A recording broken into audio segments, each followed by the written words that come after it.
The neural interface disconnected with a soft click, and Aliana's eyes fluttered open to an unexpected sight. 12 soldiers stood in perfect formation around her medical pod, their pulse rifles held at attention, their faces carved from stone and determination. She tried to sit up, but her muscles screamed in protest. The cryo recovery process had left her limbs feeling like lead. "Easy, Commander?" Captain John Mercer stepped forward from the formation, his hand raised in a calming gesture. His gray eyes, which she remembered as warm and full of life, now carried the weight of something she couldn't quite identify. "You've been under for 6 months. 6 months." The number echoed in her skull like a death knell. The last thing she remembered was the colony ship Proxima Dawn breaking apart in Kepler 442b's thermosphere, flames licking at the hull as she'd manually overridden the evacuation sequence. 347 souls on board, mostly civilians, mostly children. The Cubs. "The children," Aliana rasped, her throat dry as Martian dust. "Tell me, all alive?" John's expression cracked for just a moment, revealing something that might have been relief or grief, she couldn't tell which. "Every single one, thanks to you." The medical bay's door hissed open, and more soldiers filed in, then scientists in white coats, then civilians, dozens of them, their faces pressed against the transparent aluminum viewing wall that separated the sterile recovery room from the main corridor. Among them, she saw small faces, children's faces, their eyes wide with something that looked almost like worship. "I don't understand," Aliana whispered. "Protocol says standard recovery, private room, minimal personnel." "Protocol went out the airlock 3 months ago," John said, pulling up a holo-display from his wrist.com. Images flickered in the air between them, news feeds, official reports, video footage. "When the Cubs heard you were waking up today, they petitioned the Colonial Defense Force. All of them, 347 signatures on a digital document demanding you receive the Proxima Cross." The Proxima Cross, the highest military honor in the colony system. Only 17 had ever been awarded in the 40 years since humanity had reached Kepler 442b. That's insane. "I was just doing my job." "You manually piloted a burning ship through atmospheric entry with a 0.003% survival probability," John interrupted, his voice sharp with an emotion she'd never heard from him before. "Your neural implant recorded everything, Aliana.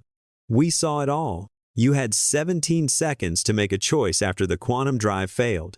17 seconds to either eject in your captain's pod, which had a 98% survival rate, or stay at the helm and try to guide 300 tons of dying metal to a survivable crash trajectory." The memories came flooding back. The acrid smell of burning circuits, the screaming alarms, the weight of all those young lives in the cargo bays, strapped into emergency harnesses, trusting her to bring them home. Most of them were genetic colonists, children conceived and born specifically for the long journey to humanity's second home. They'd never seen Earth, never breathed unfiltered air. This was supposed to be their paradise. The probability matrices gave them a 12% chance if you stayed. John continued, his voice breaking slightly. "The quantum AI calculated you'd die either way. But with you at the helm, manually compensating for every shift in trajectory, fighting the ship's death spiral with your bare hands on the neural interface, you bought them those 12%. "I don't remember landing," Aliana admitted. "You wouldn't. The G-forces exceeded human tolerance thresholds.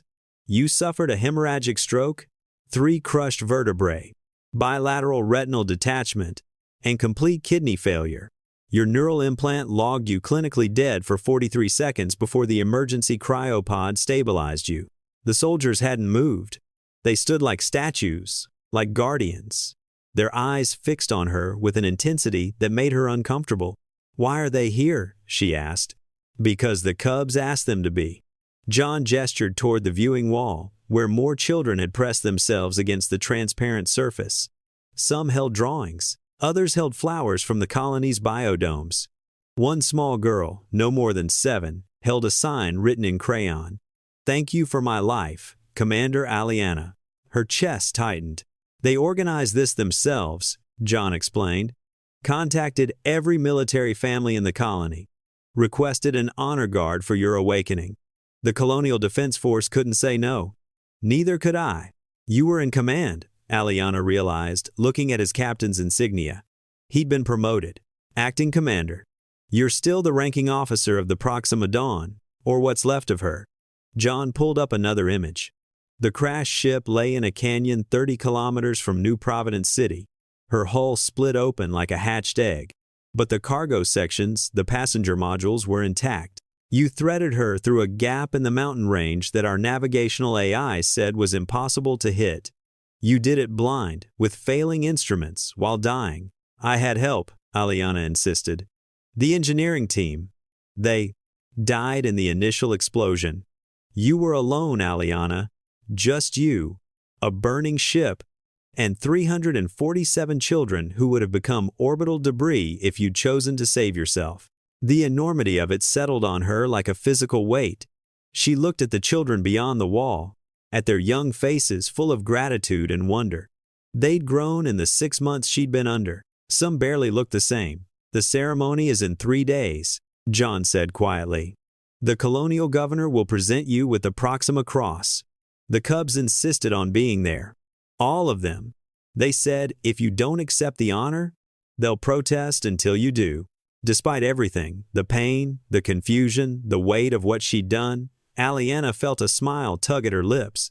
Stubborn kids.